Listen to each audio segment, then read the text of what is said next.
Naririnig ang huni ng kuliglig. Sa loob ng hubo, isang gabing madilim. Habang si Ana ay nagbabasa ng libro at si Lola Bering ay nakatitig sa bintana. Lola, totoo po ba yung mga asmang? Yung kinikwento sa atin sa probinsya? Hinaplos ni Lola Bering ang buhok ni Ana. Oo po, hindi yan basta-basta kwento lang. Dati, may dumaan na ganyan dito.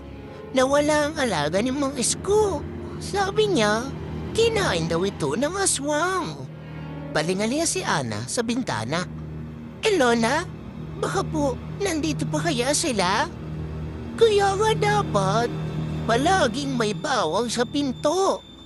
At huwag na huwag lalabas kapag hating gabi. Natigilan si Lola Biring at si Ana nang biglang may kumaluskos sa labas. Sa labas ng bahay, may aninong gumagalaw. Si Mang Isko may hawak na sulo at palingaringa ito. Lola Biring, nakita niyo ba yung baboy ko? Nawala na naman. May bakas ng paa. Pero hindi tao. Aba Isko, huwag kang maingay. Baka nasa paligid lang siya. Naghahanap ng susunod na biktima.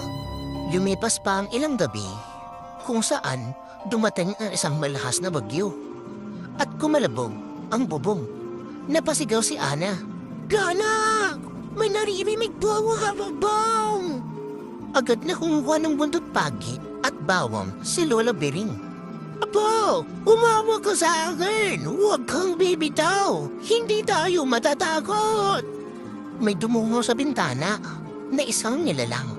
Pula ang mata at matutulis na mga ngipin. Ang dungo ng bata, masarap.